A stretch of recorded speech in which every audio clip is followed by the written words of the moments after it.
একবার আল্লাহর নবী কথা বলছিলেন, হাদিস সংরক্ষণকারী সাহাবীরা হাদিসটা লিখে ফেলছিলেন। নবীজি কথার মাঝখানে একবার রাগ হয়ে গেলেন, সাহাবায়ে কেরাম লেখা বন্ধ করে দিলেন। নবীজি সাল্লাল্লাহু আলাইহি ওয়াসাল্লাম দেখতে পেলেন তারা এখন আমার বক্তব্য লিখছে না। হুজুর জিজ্ঞেস করলেন, লিখা বন্ধ করলে কেন? তারা বলেন, ইয়া রাসূলুল্লাহ, আপনি তো রাগ হয়ে গেছেন, এই জন্য লেখা বন্ধ করে দিয়েছি। আল্লাহর হাবিব বললেন, আমার রাগ গুসা হয়ে যাওয়াটাও তোমাদের জন্য আদর্শ, আর তোমরা লিখে রাখো এই জায়গার মধ্যে এই কারণে আমি নবীজি রাগ হয়ে গিয়েছিলাম। এমন আদর্শ মানুষ, আল্লাহু আকবার বলেন। চুলচেরা বিশ্লেষণ করে যার দোষ খুঁজে পাওয়া যায় না, সমাজের সমস্ত মানুষ যাকে আলামিন বলে, অতি বিশ্বাসী বলে, যাদের নেতৃত্বে সমাজের মানুষরা চলে, তাদের কাছে টাকা পয়সা গচ্ছিত না রেখে মুহাম্মদ সাল্লাল্লাহু আলাইহি সাল্লামের কাছে গিয়ে রাখে। নবী করিম সাল্লাল্লাহু আলাইহি ওয়াসাল্লাম একজন পূর্ণাঙ্গ মানুষ, একজন পরিপূর্ণ আদর্শের এক মূর্ত প্রতীক।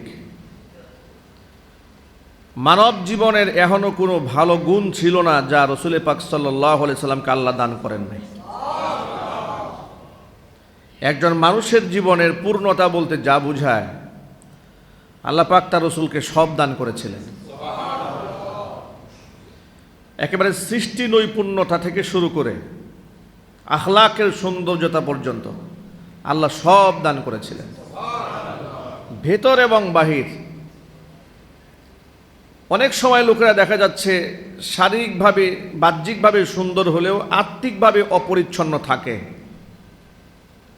যার দরুন গোটা পৃথিবীর যত স্বৈরাচারী আছে, জালেম আছে, দেখবেন অধিকাংশ চেহারা খুব সুন্দর। যত ভণ্ড পীর আছে, মুশরিক আছে, মানুষদেরকে বিভ্রান্ত যারা করে, এর মধ্যে অনেক মানুষ চেহারা দেখতে খুব সুন্দর, অন্তরটা একদম বিশ্রী কালো। নবী করিম সাল্লাল্লাহু আলাইহি ওয়াসাল্লামকে আল্লাহ রাব্বুল আলামিন ভিতর এবং বাহির দুটোকেই এমনভাবে পবিত্র করে দিয়েছিলেন, গোটা পৃথিবীর জন্য আল্লাহ পাক তার রাসূলকে মডেল বানিয়ে দিয়েছেন। জান্নাতের পানি দিয়ে কলবকে ধুয়ে দিয়েছেন। আল্লাহু আকবার বলেন। চারবার বেহেশতের পানি দিয়ে অন্তরকে আল্লাহ পাক ধুয়ে দিয়েছেন। দুনিয়ার সাধারণ মানুষ যে জিনিস পাবে জান্নাতে গিয়ে, সেই জিনিস আল্লাহ পাক তার রাসূলকে দুনিয়ায় দান করেছেন। এই কোরআন মাজিদ আল্লাহ পাক বলেছেন, ওয়ানাযা'না মা ফি সুদুরিহিম মিন গিল্লিন ইখওয়ানান আলা সুরুরিম মুতাকাবিলিন। দুনিয়ার মানুষের মধ্যে এমন আত্ম অহমিকা গরিমা আছে যে কেউ পয়সাওয়ালা হলে আরেক পয়সাওয়ালার চেহারার দিকে তাকাতে চায় না।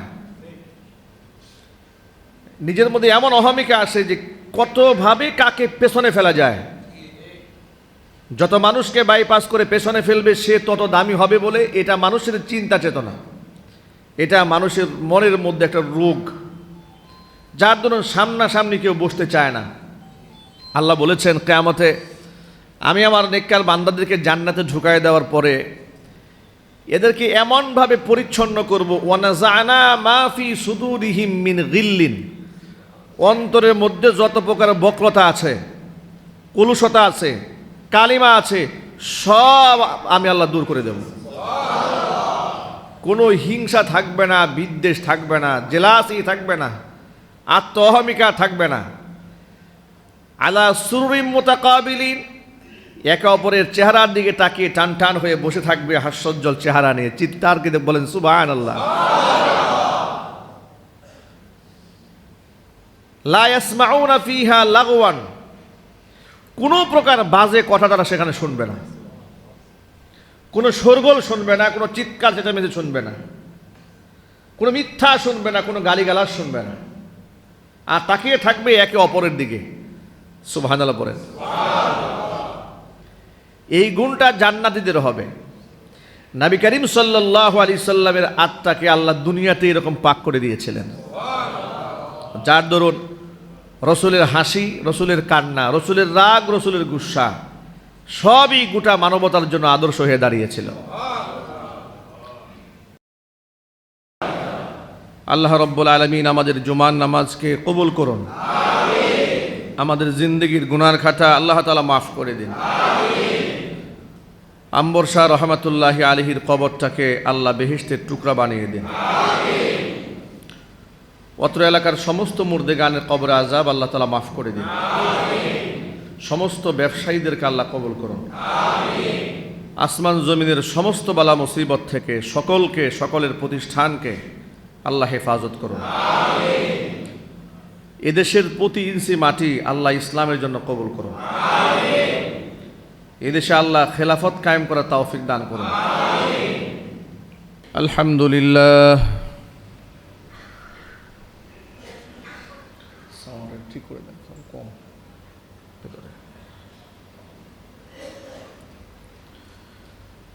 الحمد لله نحمده ونستعينه ونستغفره ونؤمن به ونتوكل عليه ونعوذ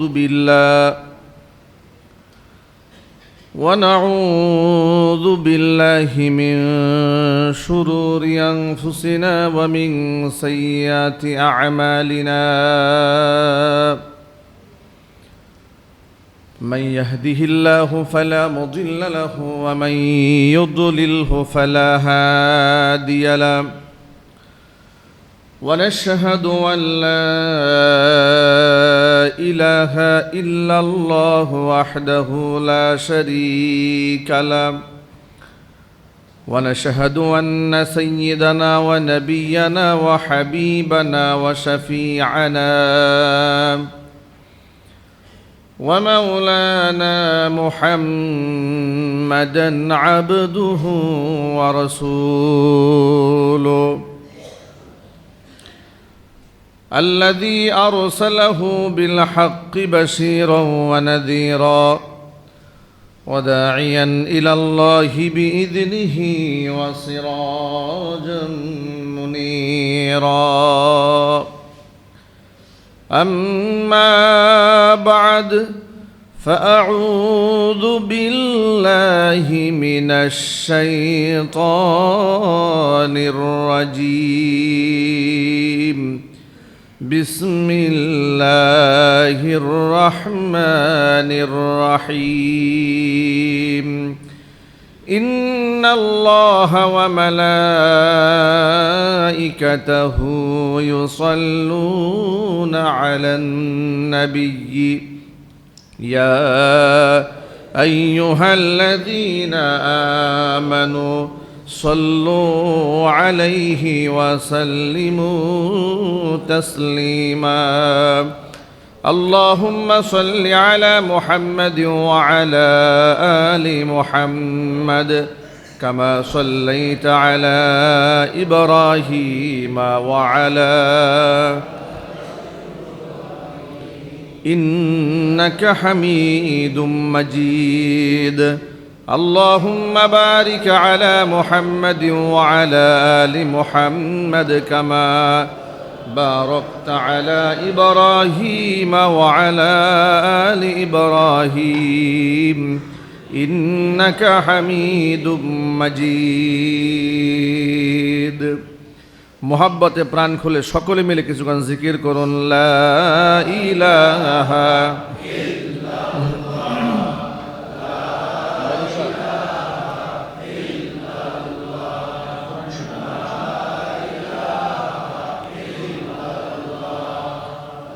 لا إله إلا الله لا إله إلا الله.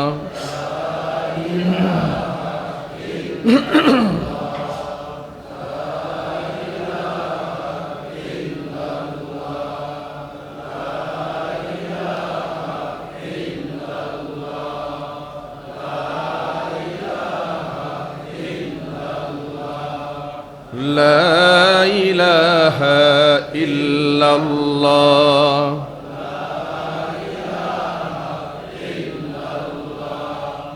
لا إله إلا ইল্লাল্লাহ লা ইলাহা ইল্লাল্লাহ লা ইলাহা ইল্লাল্লাহু মুহাম্মাদুর রাসূলুল্লাহ সাল্লাল্লাহু আলাইহি ওয়াসাল্লাম। মহান আল্লাহ রাব্বুল আলামিনের দরবারে আলিশানে লাখো কোটি শুকরিয়া আদায় করছি যে মহান আল্লাহ রাব্বুল আলামিন তার মহান হুকুম জুমার নামাজ আদায় করার লক্ষ্যে ঐতিহ্যবাহী আমবর্ষা শাহী জামে মসজিদ কাউরান বাজার ঢাকা এই মসজিদে আমাদেরকে দেশের বিভিন্ন প্রান্ত থেকে উপস্থিত হয়ে আল্লাহর হুকুম পালন করার, কোরআন কারীম থেকে আলোচনা করার, আলোচনা শোনার সুযোগ করে দিয়েছেন। হৃদয়ের সবটুকুন ভালোবাসা উজাড় করে শ্রদ্ধা জড়িত কণ্ঠে মহান মুনিবের শেখানো ভাষায় শুকরিয়া আদায় করছি। জবান ছেড়ে দিয়ে সকলে একযোগে বলছি আলহামদুলিল্লাহ।